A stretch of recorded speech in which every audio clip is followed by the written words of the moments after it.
弟兄姊妹平安，今天是2026年的4月7号。今天的经文是诗篇118篇第1节到第2节，14节到24节，出埃及记15章第1节到18节，歌罗西书第3章12节到17节。今天要跟大家分享的主题是诚心赞美。赞美是说好听的话，是要诚心实意的赞美，这样才有意义。当以色列人经历了红海的灾难，上帝出手为他们打败了埃及的精锐部队之后，摩西就大大的赞美上帝。出埃及记15章记载了2个赞美的故事。我们昨天读的经文是后段摩西的姐姐米利暗以及妇女们的跳舞、歌唱以及赞美。今天的经文出埃及记15章第1节到18节记载了摩西的赞美诗，他真心的从心底来感谢、赞美上帝的保守以及奇妙的作为。经文这样说道：摩西和以色列人向上主唱歌，我要歌颂上主，因为他赢得了光荣的胜利。他把战马和骑兵投入了海里。上主是我坚强的保护者，他拯救了我。他是我的上帝，我要颂赞他。他是我父亲的上帝，我要歌颂他。上主是战士，他的名是上主。他把埃及的部队和他们的战车沉入海中，把最杰出的军官淹死在红海。深海淹没了他们，他们像石头沉入了海底。上主啊，你的右手有无比的大能。上主啊，你能够粉碎敌人。你无比的威严推翻了仇敌，你的怒气烧毁了他们，像焚烧麦秸。你向海洋吹气，水就堆积；向墙壁竖立，海底变为干地。仇敌说：我们要追赶他们，抓住他们，我们要瓜分他们的财富，随意抢夺。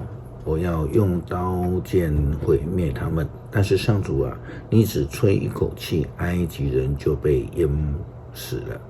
他们像铅沉没于深水中。上主啊，在诸神中有像你的吗？谁像你的神圣威严呢？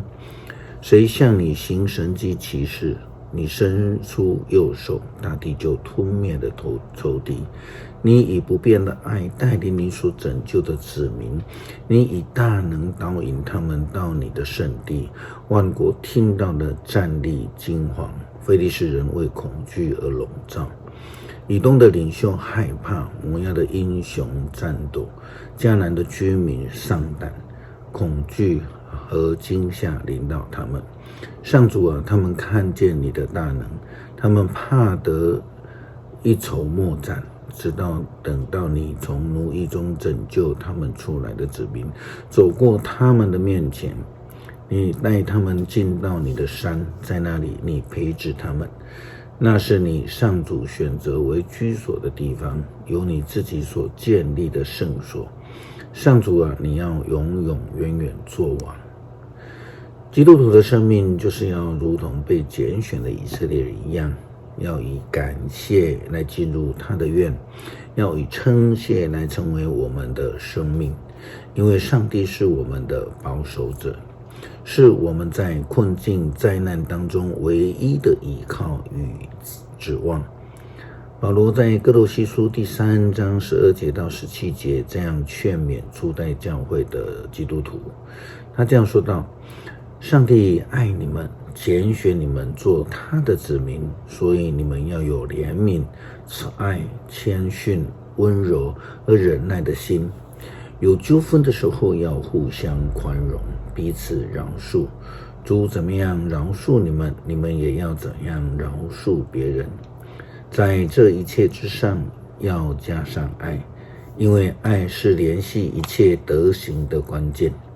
基督徒所赐的和平要在你们心里做主，为了使你们有这个和平，上帝选召你们归于一体。你们要感谢，你们要让基督的信息丰丰富富地长在你们的心里，要用各样的智慧互相教导、规劝，用诗篇、圣诗、灵歌从心底发出感谢的声音来颂赞上帝。无论做什么、说什么，你们都要奉主耶稣的名，借着他感谢父上帝。诗篇118篇第1节到第2节，14节到24节。要感谢上主，因他至善，他的慈爱永远长存。愿以色列人说，他的慈爱永远长存。上主是我的力量，我的诗歌，他拯救了我。上帝的子民的帐幕中响起了胜利的欢呼。上主施展了他的大能，他的能力使我们得胜。上主施展他的大能，我不至于死，我要活下去，来宣扬上主的作为。他曾重重地惩罚我，但没有使我死亡，为我开启圣殿的门，我要进去颂赞上主。这门是上主的门，只有正直的人能够进去。上主啊，我要颂赞你，因为你要垂听我，使我得胜。泥水匠所丢弃的这块石头已成为了最重要的基石。这是上主的作为，在我们眼中是多么的奇妙啊！这是上主得胜的日子，我们要欢乐，我们要庆祝。谢谢主将救恩赏赐给我们，让我们能够体验如同以色列人出埃及过红海的经历，领受主的同在、保守以及救恩，来靠主征战，来得胜。祷告奉主耶稣基督圣名求，阿们。